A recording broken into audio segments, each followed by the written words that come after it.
And so Christ's victory is about spiritual warfare.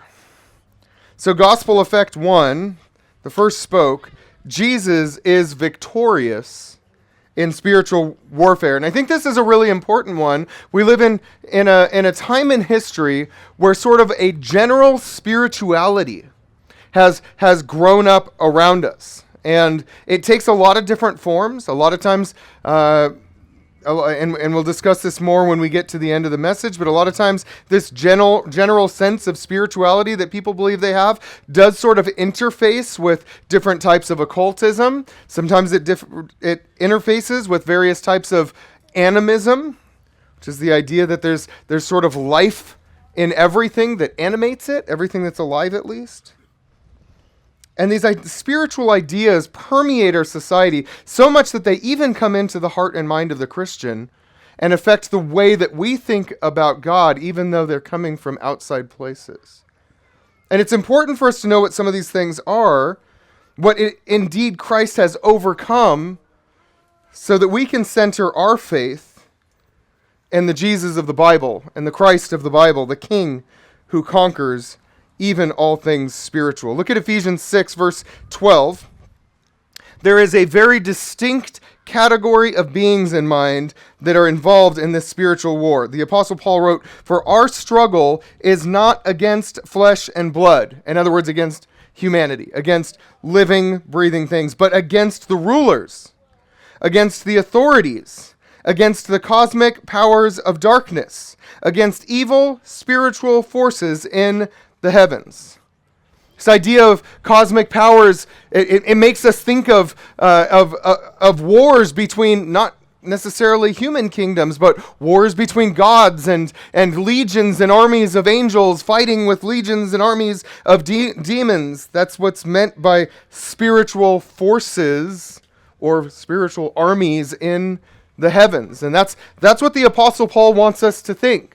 That even though we go through our day-to-day lives struggling seemingly against flesh and blood, that our conflict might be with people that we have in our lives, whether in the workplace, in our neighborhoods, sometimes it's with our own families and friend circles, or maybe it's political strife and things of that sort. And we feel like we are struggling against flesh and blood, against other humans.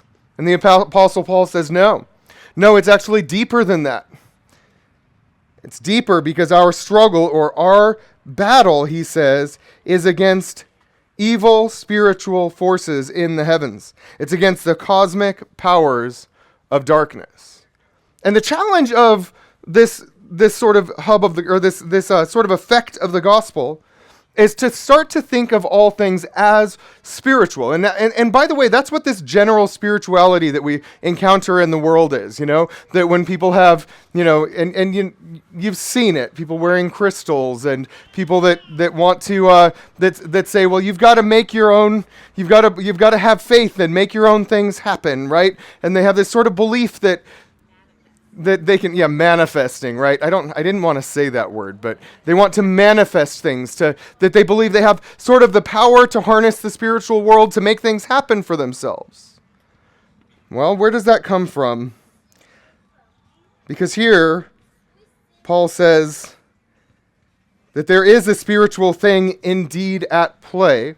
And so I think as people look at the world around them and they're starting to think about all things as intrinsically spiritual, I think they're right to do that.